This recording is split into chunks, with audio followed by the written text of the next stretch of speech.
Une fille qui veut un peu échapper à son destin en fait.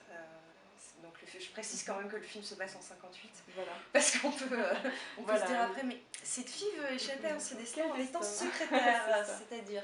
Donc, Ça a bien changé. Oui. voilà, ça a bien changé, mais en 58, être secrétaire, ou en tout cas vraiment pour elle, c'est un des métiers les plus modernes, parce que c'est un des premiers métiers un peu d'organisation, un peu intellectuelle qui s'ouvre aux femmes, en fait, que les hommes veulent bien laisser dans leur grande...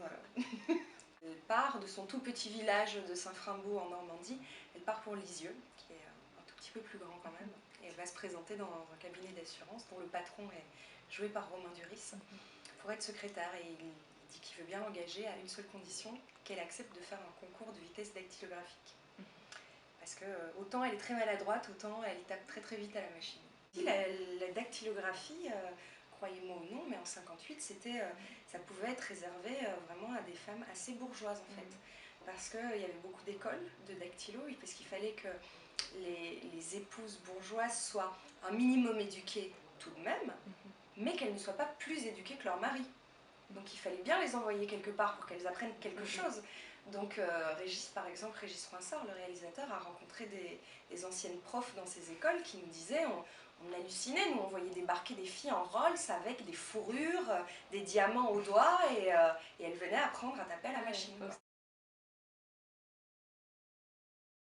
Je pense que c'est surtout grâce à la dactylographie, donc par lui quelque part, parce qu'évidemment sans lui, elle n'aurait jamais eu vraiment l'idée de se lancer dans un concours de vitesse. Donc ça arrive par lui, et en même temps c'est vraiment grâce à elle, parce que c'est vraiment elle qui a un don à la base pour ça, quoi.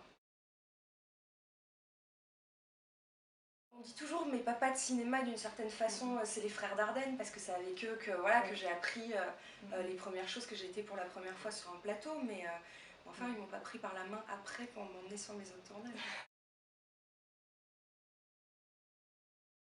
C'est pas la vision de reconstitution que j'ai, même si la reconstitution est très précise dans le film, mais c'est ma vision fantasmée en fait. Oui. Comme on a à peu près la même vision fantasmée, je veux dire, que Régis Froissart. Régis et moi, on est très proches là-dessus. Voilà, on a beaucoup de références du cinéma hollywoodien des années 50 en fait, des comédies romantiques. On est deux grands fans de Billy Wilder. Il y a une certaine légèreté dans l'époque, et puis il y a ces couleurs pop aussi, et puis on peut s'amuser avec une époque. Du coup, on peut être un tout petit peu décalé.